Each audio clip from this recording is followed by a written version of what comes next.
Adis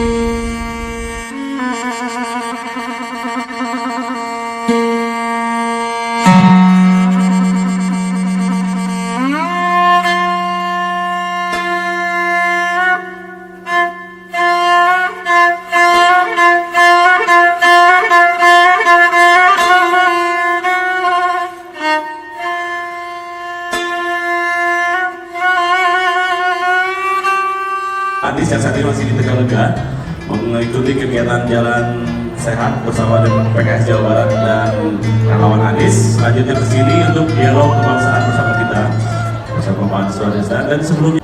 Baik, Assalamualaikum warahmatullahi wabarakatuh.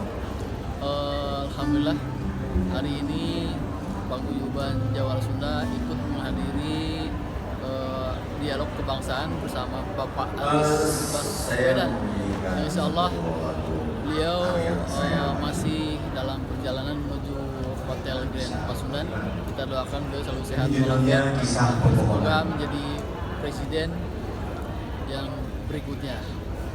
Salam Jawara Sunda.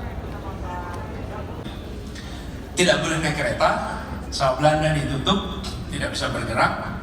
Apa yang terjadi?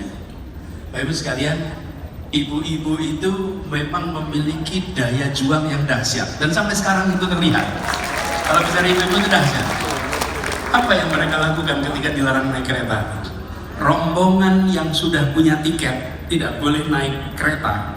Yang mereka lakukan adalah mereka tiduran di atas rel kereta depan lokomotif. Oke? Kalimat untuk Indonesia ke depan itu tidak muncul mendadak. Jadi sekalian, negeri ini dibangun dengan gagasan. Dan apa gagasan utama yang paling penting dari itu semua?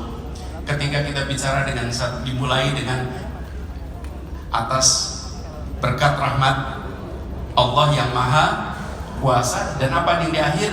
Menghadirkan keadilan sosial bagi seluruh rakyat Indonesia.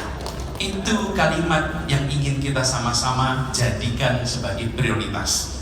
Kita ingin ke depan bangsa ini menempatkan prioritas untuk menghadirkan keadilan sebagai sebuah ikhtiar yang dijadikan prioritas.